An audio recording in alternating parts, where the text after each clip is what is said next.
¿Qué tal? Saludos, muy buenas noches, bienvenidos a Vía V. El mundo mantiene la respiración a la espera de que mañana conozcamos el nombre del próximo presidente de Estados Unidos. Nadie se atreve a descartar al 100% la posibilidad de que Donald Trump se convierta en el mandatario del país más influyente de la Tierra y encamine a su país hacia una deriva de consecuencias ahora mismo impredecibles. Nos detendremos hoy en esas elecciones fundamentales, unos comicios que también afectarán a muchos empresarios gallegos con intereses en Norteamérica. Aquí en Galicia, mientras los americanos votan, Feijóo leerá su tercer discurso de investidura y arrancará una legislatura cuyas claves analizaremos también esta noche. Antes de todo ello, nos damos un paseo por el río.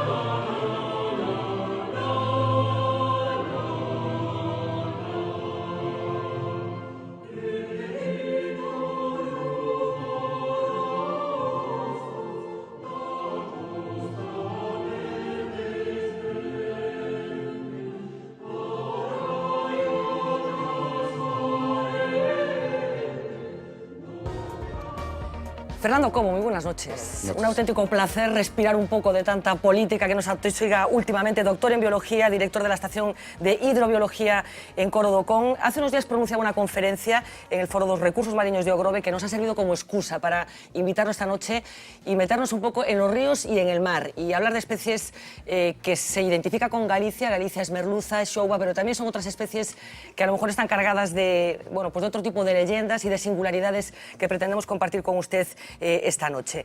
Antes de nada, quería preguntarle si Galicia es un enclave privilegiado desde el punto de vista de la biodiversidad, cuando hablamos de especies marinas o de especies de río. Sí, es privilegiado en cuanto a biodiversidad de cualquier ámbito, tanto en el ámbito acuático como en el ámbito terrestre también. Tenemos tasas de endemicidad, que son especies que viven solamente en un área muy restringida en el globo, pues equiparables al Cáucaso, a la península itálica, a zonas que se suelen llamar hotspots de biodiversidad, y Galicia forma parte. ¿Y cuidamos bien esa biodiversidad? Eso ya es otra Esta historia. es otra historia. ¿En qué momento de peligro estamos? ¿O hay por lo menos la conciencia de que estamos en peligro? Sí, vamos a ver, hay la constancia de que estamos en peligro para determinadas especies. Aquellas especies que hemos tenido la posibilidad de estudiar durante tiempo prolongado y podemos ya ver la evolución, tener una perspectiva bastante prolongada de la evolución de estas especies, algunas ya están dando señales de alarma desde hace tiempo. Y en este sentido ahí estamos haciendo pocas cosas, menos de lo que deberíamos. Bueno, vamos a hablar de esas cosas y vamos a hablar de una serie de especies muy singulares, especies migratorias que comparten ecosistema fluvial y ecosistema marino. Es muy singular esto de que un animal viva en una parte de su vida en el mar y una parte de su vida en el río. Sí, sí, es muy singular. Primero, ya desde el punto de vista evolutivo. Es decir, ¿qué es lo que llevó en la historia de la Tierra a que estos animales compartan dos medios diferentes, ¿no? Ahí hay mucho por hablar y mucha bibliografía científica al respecto. Y luego es muy singular desde el punto de vista fisiológico, porque no es lo mismo estar inmersos en un medio como agua dulce, que tiene una concentración de sales menor a la que tienes tú, ¿no? en tus líquidos internos, la especie en sus líquidos internos, que están en el mar, que es como estar sometido a salmuera, es como lo que le sucede a la carne de cerdo cuando se conserva. Entonces, los sistemas fisiológicos que regulan esas diferencias de salinidades entre los fluidos internos y externos pues se han desarrollado mucho y es un reto fisiológico para los organismos. ¿Y esa rareza evolutiva a qué se puede deber? Porque algunas de las especies de las que vamos a hablar, por ejemplo la lamprea, tendemos a pensar que son animales muy poco evolucionados. ¿Es así o no? En realidad es una adaptación muy singular al medio. Es una manera de decirlo, pero realmente son animales evolucionados como el resto, han llegado hasta nuestros días, por lo tanto han seguido la evolución igual que los demás. Lo que sucede es que conservan características muy primitivas. ¿Qué diría yo? Es algo así como un coche actual con una bocina de esas que mantiene un carácter primitivo, pero su evolución es una evolución actual. Y a la lamprea le pasa eso. Las lampreas proceden de un linaje muy antiguo dentro de los vertebrados, de organismos que nosotros vulgarmente llamamos peces, aunque no lo son en realidad, porque tienen aletas y son acuáticos, pero que todavía la evolución no inventó en aquel momento las mandíbulas. Entonces se tenían que limitar a alimentarse de fango. ¿Qué han hecho las lampreas? Han evolucionado a partir de ese patrón, de ahí que sean muy evolucionadas, pero sin desarrollar una mandíbula y dedicándose en estado adulto, en el juvenil no, en estado adulto, a vivir de la sangre de otros peces. Bueno, vamos a hablar de las lampreas, pero vamos a hablar también de las angulas. Angula, cuando hablamos de la fase de alevín, anguilas, cuando hablamos de animales adultos. Enseguida compartimos singularidades porque decía en esa charla tan interesante, habló de la vinculación de estos animales con personas muy reconocidas y muy importantes en la historia de la humanidad. Pero vamos a conocer un poco mejor algún apunte de estos animales tan singulares, insisto, que se siguen pescando aquí en Galicia, que tienen también un mercado muy importante detrás y que tienen algunas singularidades como estas. Personajes tan dispares como Aristóteles, Sigmund Freud o el propietario de Carlsberg compartieron una pasión con nombre de pez, la anguila. Nace en aguas saladas en el mar de los Sargazos, luego recorre miles y miles de kilómetros hasta llegar a los ríos donde se suele pescar, uno de ellos el Miño. Aquí madura, pero a la hora de reproducirse vuelve a marcharse al lugar donde nació gracias a su memoria genética. ¿Por qué inquietó tanto a estos personajes ilustres? A Aristóteles y Freud por lo difícil que era averiguar su sexualidad. El dueño de Carlsberg financió una campaña para conocer su origen. Es muy difícil pescarla en aguas saladas, a pesar de que nace y se reproduce allí. Las angulas son su alevín, el único permitido para la pesca en la Unión Europea. En el 2007 se puso en marcha un plan para su recuperación. El 30% de las anguilas capturadas deben destinarse a la reproducción. Los expertos creen que es insuficiente y necesita una revisión. Bueno, Aristóteles. ¿Qué le interesó a Aristóteles de las angulas? No, a Aristóteles le sorprendía que no encontraban anguilas con gónadas, con huevos o con... Entonces ellos decían como... Tienen una capacidad las anguilas muy interesante, que es de resistir la sequía, ¿no? Son capaces de cerrar los opérculos, las agallas, y mantener esa humedad y mantenerse vivas durante mucho tiempo. Entonces ellos les llamaba la atención... sin respirar nada, sin abastecerse de oxígeno. Sí, a través de la piel y a través de la humedad, ¿no? Con la piel húmeda. Pero a ellos les sorprendía que las charcas que quedaban secas, cuando volvía a llover, volvían a aparecer anguilas. Entonces decían que creían en la generación espontánea, que nacían del fango directamente o de las entrañas de la tierra. Esta curiosidad de la dificultad para localizar las gónadas de las anguilas también le interesó a Freud. Mucho. Que creo fue que su primer trabajo. Claro, creo que hasta se dedicó a venir unas cuantas angulas para tratar de localizarlo. Sí, Freud empezó, el primer trabajo que se le conoce publicado, además, fue uno que realizó en Trieste. Trieste todavía pertenecía al Imperio Austrohúngaro, entonces se desplazó a Trieste de joven y habían descrito los ovarios de las anguilas, pero realmente no eran. Entonces él se dedicó a abrir hasta 400 anguilas, abrió y no encontró nunca los ovarios. Habrá que teorizar sobre cómo esto influyó después en su desarrollo de la teoría del psicoanálisis. Exactamente, ¿no? Y todas las relaciones que tiene de las etapas del desarrollo. Exactamente. Bueno, así que Aristóteles, Freud, pero apareció otro nombre también en esta ficha de Milán Méndez, que es Carlsberg, el dueño de la cerveza, que es muy importante en lo que es el ciclo vital de la angula, porque es él el que financia esa expedición que consigue demostrar que las angulas salen todas del mar de los Sargazos. ¿Cómo fue? ¿Por qué Carlsberg tenía este interés en este animal en concreto? Una historia de amor. Bueno, como casi todo en esta vida. Amor y mosca. Resulta que la hija de Carlsberg estaba casada con Johannes Smith, que era un sueco que estaba interesado por un organismo que se llama leptocéfalo, porque antes de saber que las angulas son las anguilas también tiene su historia. Los identificaban, o sea, se pensaba que eran animales distintos. Animales diferentes, se llamaban leptocéfalos, entonces estaba interesado por la biología de los leptocéfalos. Fue Grassi, un investigador italiano, que además famoso porque fue el primero que trabajó sobre el paludismo, se infectó a sí mismo con Ascaris para demostrar que las lombrices se transmitían, o sea, se infectaban a través del tubo digestivo, pues estaba interesado en los leptocéfalos. Y entonces pidió dinero para fletar un barco y poder hacer una serie de muestreos a lo largo del Océano Atlántico e ir recogiendo estos leptocéfalos e ir viendo cómo se iban transformando progresivamente en angulas, y observó que los más jóvenes y de menor tamaño estaban concentrados alrededor del mar de los Sargazos. Entonces dedujo que esa era una zona de reproducción de las anguilas. ¿Por qué el mar de los Sargazos? Esta es la gran pregunta. Antes de esa pregunta, de que me responda esa pregunta, vamos a recordar un poco el ciclo de la anguila, de la angula, porque a lo mejor hay gente que todavía no lo sabe, porque es muy singular. ¿Qué pasa con la angula? Las anguilas, todas las anguilas adultas que están en los ríos, tardan mucho en madurar. Las hembras están en las cabeceras de los ríos, de ahí la importancia de dejarles acceso libre a las cabeceras. Los machos se quedan más en la zona de desembocadura y pueden pasar las hembras 16 años, tardan en madurar aproximadamente, hasta que son pues, peces de 1 metro, de 1 kilo y pico, y los machos un poquito más pequeños. En ese momento les perdemos la pista. Bajan al mar. Ahora ya se han avanzado con marcado radiosatélite, pero bajan al mar y en el mar van migrando y se concentran todas en el Mar de los Sargazos. Mar de los Sargazos que queda aproximadamente en el Golfo de México, por ahí, por esa zona. Tanto las anguilas europeas como las americanas de la misma especie, de anguila. Ahí se reproducen y mueren. Solo se reproducen una vez y mueren en el Mar de los Sargazos, los adultos. Los adultos. Los jóvenes, que salen del huevo, son muy pequeñitos, parecen una hoja de sauce. Se dejan, aunque podríamos hablar sobre el asunto, pero se dejan arrastrar por la corriente del Golfo y tardan aproximadamente 2 años en llegar a nuestras costas. Cuando llegan a nuestras costas sufren una especie de metamorfosis, dejan de ser foliáceos, se transforman en angulas. Y en ese estado de angulas vuelven a entrar en los ríos. No siempre en los ríos que nacieron, pero sí en una cierta proporción, ¿no? Los ríos que nacieron. Y ahí pues maduran, o sea, crecen, se alimentan. Hacen otra vez el ciclo. Hacen otra vez el ciclo hasta que vuelven a ser adultos y vuelven a bajar. Le preguntaba, ¿por qué en el Mar de los Sargazos? ¿Qué sucede allí para que vayan allí? No sabemos la respuesta exactamente. Hay algunas hipótesis. La hipótesis que pudiera ser más plausible es que los continentes se están separando, ¿no? Por la tectónica de placas.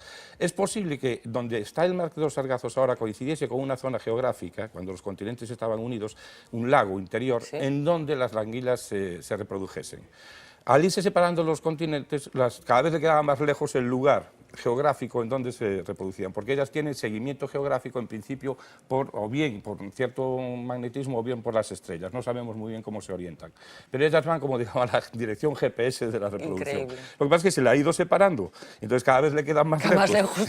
No, es que el viaje es un viaje impresionante. Es impresionante. Sí. Llegan a los ríos otra vez, ¿y maduran, por qué? Crecen, ¿Y por qué? ¿Qué les impele a venir aquí, digamos? El olor del agua dulce. El olor del agua dulce, pero pensemos lo que estamos hablando, la distancia que hay entre el Mar de los Sargazos y el río Miño. Primero se dejan arrastrar por la corriente en principio, aunque hay hipótesis de que hay un cierto movimiento activo, pero en principio vamos a suponer que se dejan arrastrar por las corrientes porque el gasto energético sería tan grande que no podrían superarlo. Y son capaces de percibir cantidades infinitesimales de agua dulce por el olfato. Y son capaces de dirigirse hacia esas venas de agua dulce. El problema es que, en función del caudal que aportan los ríos, más las atrae. Un río como el Miño, que tiene un gran caudal, las atrae en grandes cantidades. El problema es que las sorpresas se llevan cuando se encuentran con la presa de Frieira. Porque es un río tan grande que ahí cabemos muchas. Vamos muchas, pero resulta que la longitud no se corresponde, la longitud accesible no se corresponde con el caudal de llamada. Entonces ese es el problema de conservación de los peces. Vamos a hablar enseguida de las presas, del problema que supone para este tipo de especies que remontan los ríos, pero sigue habiendo misterios. Hablábamos de que hay teorías sobre por qué el Mar de los Sargazos, que nos acaba de explicar, pero hay más misterios porque apenas hay anguilas en el mar.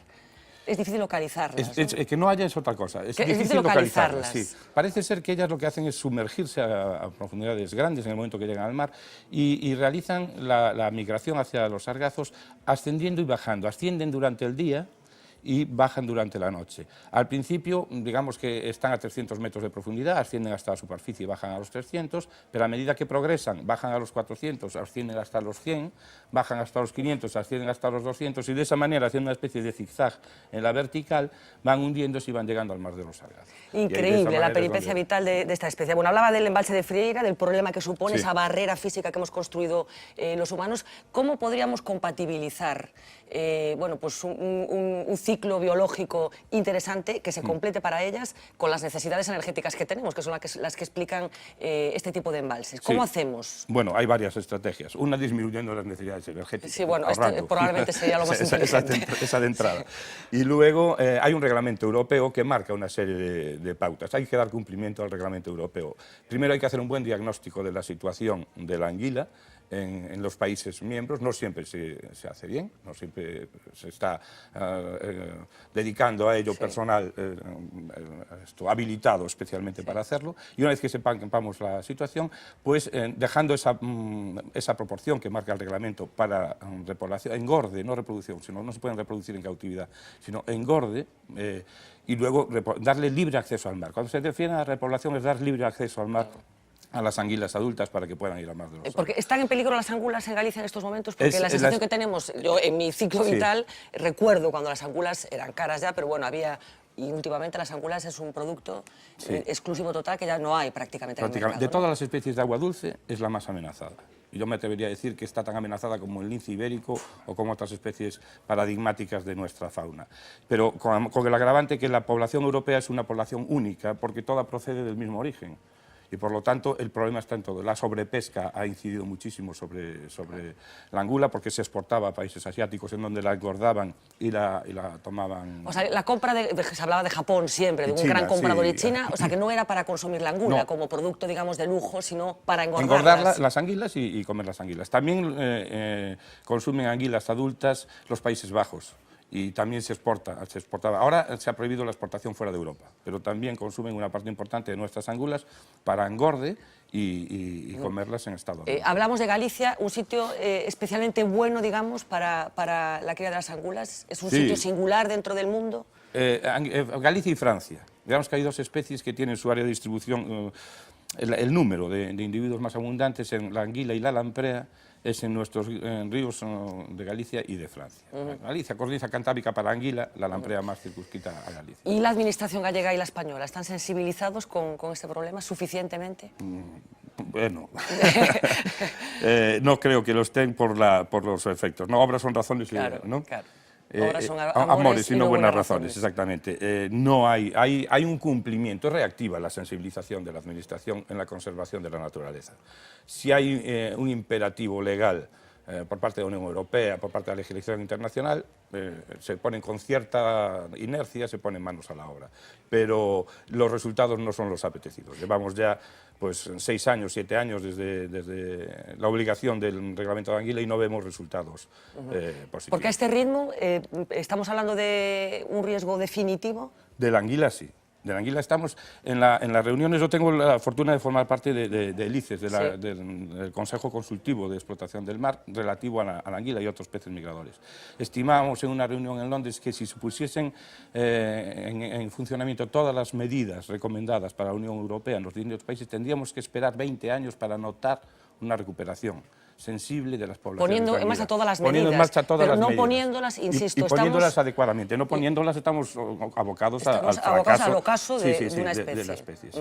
Y estamos hablando de una especie con una larga tradición de pesca aquí en Galicia, son unas pesqueiras. Y cultural y exactamente, etnológica. O sea, es la lamprea, digo la anguila y la lamprea también, pero la anguila para lo que es el baixo miño y el tramo internacional del Miño Sil, hasta Frieira. Incluso, bueno, la anguila, ni que decir, tiene para Porto Marín, que está tan lejos como está de Frieira, continúa siendo una cuestión cultural de primer orden. Esas construcciones, las pesqueiras, que son maravillosas. Que se arreglaron en su día.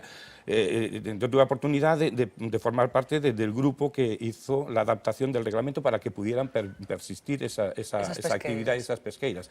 El problema es que no sé si se estará llevando a cabo o no las recomendaciones para su sostenimiento, porque queda desvinculado de eso, ¿no? Pues estamos hablando de la angula y vamos a hablar de otra especie que también está llena de leyendas, quizás por esas singularidades de las que antes hablábamos, ese aspecto que tiene, esa boca. La lamprea. Vamos a conocer la 4.2 de la lamprea y enseguida nos ilustra Fernando Cobo. Tan odiada por su extraño aspecto como apreciada en los restaurantes gallegos por su sabor, esta especie singular dentro del mundo de los peces, primitiva, sin mandíbula ni escamas, sigue un ciclo opuesto al de la anguila. Prefiere las aguas dulces para nacer y reproducirse. Solo desova una vez en la vida. Lo hace ya ciega y desdentada, tal cual nace. Una vez suelta las huevas, se muere. El furtivismo y la sobrepesca la han puesto en peligro de extinción. Un dato, las capturas declaradas en el Baixo Miño son 10 veces inferiores a los kilos de lamprea que se consumen.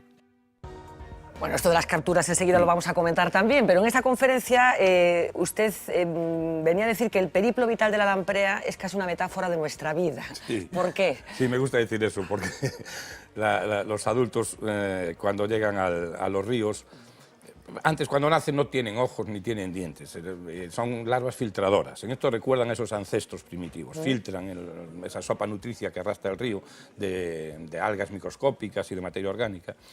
Y luego, llegando un momento, desarrollan los ojos, en el escudo oral les salen los dientes y transforman su alimentación en una alimentación hematófaga. Ya se empiezan a alimentar de sangre de otros peces.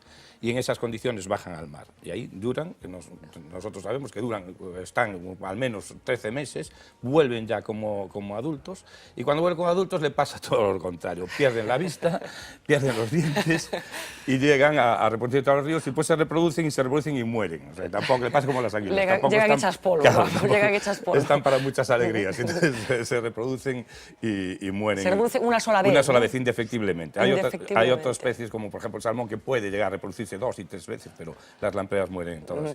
Hablábamos de ese ciclo vital, le preguntaba por el de la angula.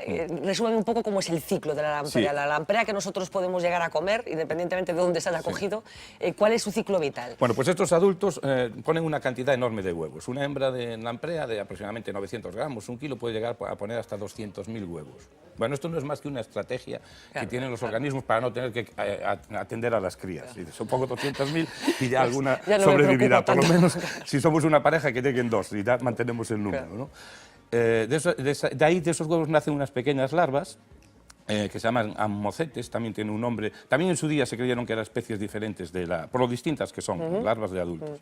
Y son filtradoras. Y en nuestros ríos están aproximadamente 4 años en ese estado. A los 4 años salen los ojos, los dientes del escudo oral y bajan al mar. En el mar pues, se alimentan primero de los primeros peces que encuentran en el estebario, suelen ser múgeles aproximadamente, pero también empiezan ya en el río con escalos, alguna trucha, algún salmón, y en el mar se alimentan de multitud de organismos, desde mamíferos marinos, se han visto lampreas y delfines con marcas de lamprea, hasta O sea, peces. se pegan al... Sí, se pegan hacia un agujero. Sí. Como todos los animales hematófagos, su sangre tiene una doble propiedad. Por un lado es anticoagulante, para que surta de sangre constantemente la herida, y por otro lado es anestésica. De tal manera que el otro animal no se entera, exacto, digamos, de que no está hace siendo... por quitársela, no se frota y no hace por quitársela.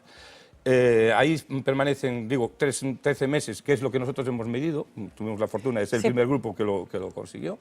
Medimos y crecen de manera extraordinaria, entran en el río. Y bueno, pasan eso, los 13 meses, entran en el río y en el río vuelven a morir. Este es el ciclo, ¿no?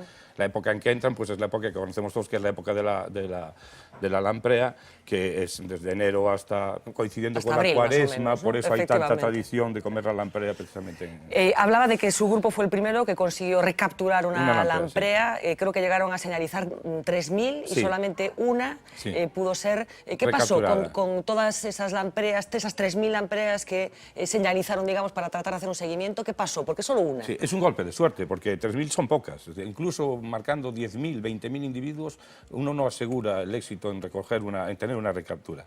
Pues que sepamos, algunas se murieron, no sabemos dónde ni cuándo, pero sí tenemos constancia de que, por ejemplo, una garza que estaba en el río por la zona donde nosotros marcábamos, llegó a aprender a vernos y llegar a saber que en un momento determinado íbamos a marcar lampreas. Entonces, en donde tenía ya las deyecciones, las heces, Iba detrás y cogía. había marcas de la lamprea. También alguna nutria, hemos visto en heces de nutrias marcas de lamprea.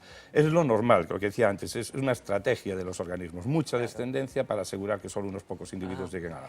Hablaba antes de que las angulas no se dan en cautividad. Las lampreas sí? No, las lampreas tampoco, o sea, se podría hacer, se podrían reproducir. La anguila no, porque todavía no se ha conseguido hacer madurar la gónada y todo. Es decir, sí se consiguió a base de inyecciones de hormonas, pero no son los huevos viables más allá de las primeras divisiones. Y eso con mucho esfuerzo. Pero la lamprea sí se puede. De hecho, la lamprea se utiliza mucho en laboratorio. Es un animal de experimentación en muchos ámbitos de la biología, por su interés evolutivo. Pero no es rentable de ningún punto de vista, porque no se puede, sería muy difícil alimentarlas una vez que sufren la metamorfosis para darles sangre. Porque a la hora de comerla, digamos, aquí la valoramos mucho, hay cultura de consumo de lamprea, pero yo no sé si es un animal tan apreciado fuera de aquí, porque a mí me consta que hay gente fuera de Galicia, incluso de Galicia, que ve una lamprea y se echa a correr. Sí. ¿Es apreciado culinariamente la lamprea o no? En algunas zonas de Francia, en el suroeste francés, en España y en Portugal. Nada más. En el resto de sitios es repugnante para la gente en general. Y luego organolépticamente tampoco es igual, ¿no? Nuestras lampreas sí están muy ricas, pero, por ejemplo, en los grandes lagos americanos, que es una plaga, cuando abrieron la conexión con el Océano Atlántico, entraron lampreas y cerraron el ciclo en los grandes lagos. O sea, no bajan al mar, bajan al gran lago. Se lo hacen todo allí. Claro, y mataban a todos los peces que tenían allí. Tenían una gran pesquería de truchas y están consideradas como plaga. O sea, hay lampricidas diseñados para...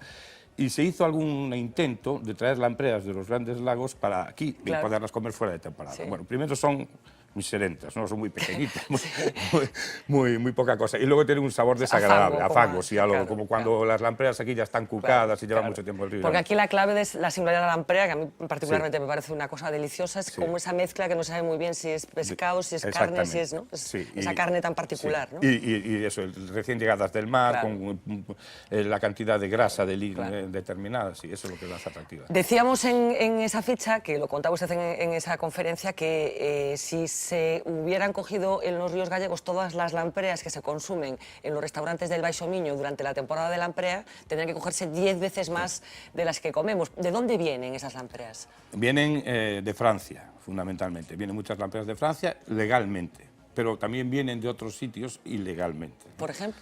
De Asturias, de algunos otros ríos de Portugal. La lamprea solo se puede pescar legalmente en el Ulla y en el Miño. Pero claro, en el Ulla se declaran de media. En los últimos años se han declarado sobre 4.800, 5.000 lampreas. 5.000 lampreas alrededor de Ulla, con todos los restaurantes de la zona en un fin de semana. Si a ti te gusta como a mí, nos las retiramos en un fin de semana. Claro. Y en el Miño se están declarando también de media, sobre 63.000, 65.000, pongamos por caso. Estimamos que en una temporada que nosotros estuvimos en el Miño trabajando intensamente se podrían haber vendido 500.000 lampreas, tanto en España como en Portugal. Por cierto, para Fernando Cobo, ¿cuál es la mejor receta? La bordelaise. Estamos que no la estropee, que no haga que invente que no inventemos cosas raras, que está perfecta de esa manera. Bueno, pues hablamos de angulas, hablamos de lamprea, pero hablamos de otras especies también que tienen esta singularidad migratoria, que comparten mar con río, como por ejemplo el salmón. ¿Dónde han quedado los salmones en los ríos gallegos? Hay más especies a ratos marinas, a rato continentales en las aguas gallegas en peligro de extinción. Una de ellas es la lubina salvaje. Las que nacen en granjas acuícolas ya la superan en cantidad. Se reproducen en las desembocaduras de los ríos Ulla, Umia y Eleo. La pesca del arrastre y la actividad de los pescadores deportivos han mermado su presencia. Mientras en Europa ya se han puesto límites a su pesca en lugares como el Canal de la Mancha, en España todavía no se han tomado medidas. La construcción de embalses como el de Belesar y Ospeares sentenciaron la abundancia de otra especie, la zamborca, también conocida como sabela o saboga.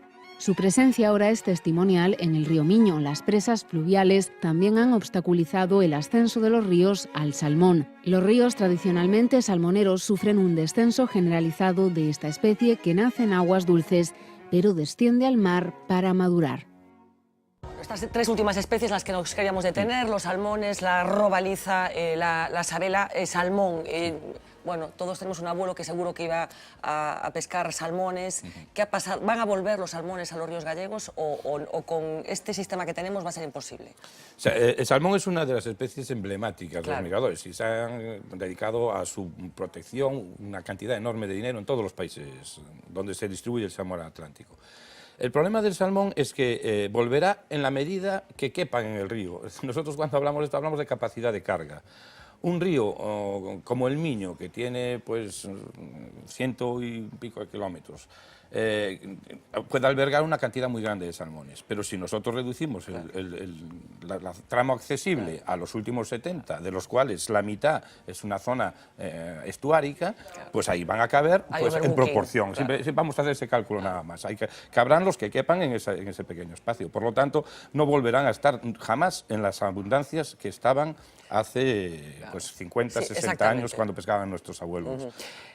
La robaliza, hablábamos también, lo comentamos mientras veíamos ese vídeo, se habla de la lubina salvaje, estamos hablando, la lubina de piscifactoría, que ahora abunda en las pescaderías, que es la misma especie, pero que a efectos culinarios no tiene nada que ver, ¿no? No, claro, porque estamos siempre en las diferencias entre pescado de piscifactoría o pescado silvestre, ¿no? Las diferencias organolépticas son distintas.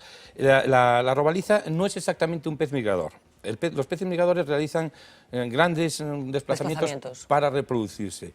La robaliza, como la soya, por ejemplo, son especies anfialinas, son especies que entran y salen. Que entran y salen, exactamente. No hacen migraciones reproductoras, sino entran y salen en los múgeles también. Y pueden llegar, la robaliza y la soya pueden llegar a bastante arriba. están mereciendo un estudio en profundidad que no está hecho en nuestras aguas. En Galicia, y yo creo que en España, las poblaciones silvestres de soya y de lubina son perfectas desconocidas. Bueno, estamos hablando con Fernando Cobo, probablemente una de las personas que mejor conoce los ríos de Galicia, que mejor conoce las especies que habitan en esos ríos, especies también que hacen este tipo de tránsitos y de periplos tan interesantes. Si tuviera que elegir un río, no para que vaya todo el mundo en tropel el domingo que viene, sino por las condiciones en las que se encuentra todavía, ¿cuál sería? ¿De un río en buen estado? Sí. Nunca sé contestar esta pregunta, me la hacen muchas veces, porque no acabo de encontrar ninguno que esté en buen estado. Que esté en buen estado. Todos tienen algún problema. Todos tienen problemas, no algún problema, varios problemas, todos tienen varios problemas. Pero de los años que lleva usted investigando los ríos, la degradación está siendo muy acelerada, quiero decir. Es que ese es el problema. Comentábamos antes, y muy bien, es que todos tenemos un abuelo que pescaba salmones, pero es que un abuelo fue ayer. Claro, afectos la vida de un río. Claro, un abuelo fue ayer. Entonces, antes se podía decir, en el siglo XVII, pues aquí los salmones salían por la carretera, pero estamos hablando del siglo XVII. Pero cuando decimos, pero es que ya no decimos un abuelo, es que nosotros mismos decíamos, nosotros nos bañábamos antes en este río y ahora no podemos bañarnos. O nosotros íbamos al río y pescábamos tanto y veníamos a casa y lo comíamos. Es en la propia experiencia vital de una sola persona, que no llega ni a ser una generación entera, pues estamos notando el deterioro. Entonces este es el problema, que la referencia temporal es muy próxima, es de ayer. Decía que no hay ninguno que esté en las condiciones óptimas, pero ¿cuál es el que está peor? El problema no es un río, sino tramos de río. Es decir, los tramos superiores de nuestros ríos, en donde hay una baja presión demográfica o de distribución, están bien. O sea, en nuestras zonas, Alcares, Caurel, las montañas medias. Sí, pero el ciclo supongo que está interrumpido. Pero pero un río es una unidad. Claro. Entonces podemos hablar de tramos. Los tramos superiores están muy bien, en algunos casos incluso están muy bien. Cuando empezamos ya el tramo medio, ahí empiezan los problemas, de todo tipo. Contaminación orgánica es un mal endémico. Es decir, los purines, los desechos agrícolas, urbanos, sin tratamiento es un mal endémico. Aunque después la alteración, el deterioro de la propia estructura del río, cerca de las canalizaciones, las minicentrales, las margicentrales, están alterados, la vegetación de ribera está alterada, no cumple sus funciones. A partir de los tramos medios y bajos, no digamos ya en los ríos que atraviesen ciudades de cierta entidad. En ese caso, pues estamos en muchos... Pero ¿es compatible, sería compatible un tramo urbano de un río con un río saludable, digamos? Perfectamente compatible. Y no es un problema de dinero, porque lo que yo he visto es que lo que se está invirtiendo en dinero para hacer tal cumplimiento de la Directiva Marco del Agua son cantidades astronómicas, pero es que no están haciéndose bien las cosas. No hay especialistas trabajando sobre ello. O sea, las mismas personas que están recuperando un río están construyendo una autopista. Las mismas personas que intentan recuperar un río pues acaban de terminar un estudio sobre parques eólicos. Se está metiendo al zorro a cuidar las gallinas. No se puede, claro, no se puede. Pero hay que tener profesionales trabajando sobre ello. Yo recuerdo el proyecto de recuperación de la ría de Bilbao, que puede ser que se estén cogiendo angulas, por ejemplo, ahora enfrente del Guggenheim. Sí, bueno, no sé tanto, pero... Yo vi un reportaje que me llamaba la atención, que la gente estaba cogiendo, o sea, que la recuperación se llevó a cabo de tal manera que se permitió recuperar también eso, ¿no? Sí, vamos a ver, los peces entran siempre, porque los peces, sobre todo las languilas, que no saben de lo que se van a encontrar, porque acaban de nacer, entonces pues saben lo que se van a encontrar, pues siempre se encuentran especies migradores. El problema es que la población esté en una situación sana, una situación ecológica sana. Hablaba del Bidasoa. El Bidasoa fue un río, no por lo del Guggenheim, pero el Bidasoa fue un río que se recuperó muy bien, incluso llegó a tener salmón y se habían llegado a desaparecer. El Támesis lo mismo, pero en el Támesis, paradójicamente, los salmones que se habían repoblado y que se habían gastado una gran cantidad de dinero en ellos, resulta que no eran los que permanecieron en el Támesis, esos habían desaparecido. Y el Támesis se repobló de manera natural con salmones procedentes de ríos adyacentes, de ríos cercanos, que se habían equivocado, digamos. ¿Qué es lo que hizo falta? Poner las condiciones adecuadas para que esos salmones encontrasen un hábitat en buenas condiciones, buenas zonas de reproducción, buenas zonas de alimentación. Si tú a la naturaleza le das eso, la naturaleza es súper agradecida. Enseguida responde. Pero tendemos a hacer lo contrario con la naturaleza, ¿no? Y a presionar y a querer hacer las cosas para mañana y chapuzas. Le preguntaba por un río, pero si le pregunto por una especie, ¿tiene alguna especie que sea su preferida? Hombre, yo soy de formación entomólogo y he descrito algunas y le he puesto nombre. Hay una que la dediqué a mis hijas, entonces esa, pero es un mosquito insignificante para el resto de los mortales. Pero está pero bien, sí, claro. esa es mi especie preferida. ¿Y cómo se llama el mosquito? Se llama Meteonemus carmencitavertarum. Bueno, caray, pues su hija debe estar muy orgullosa. Mis porque hijas, esto porque Carmencita sus hijas, y Berta. Vale, pues no hay muchas hijas que puedan decir que tienen el nombre de un mosquito. Pero de ¿no? peces quizás no hablamos de las salosas o de las zamborcas, sí, también, son efectivamente. quizás una de las especies más atractivas. La lamprera también es muy atractiva.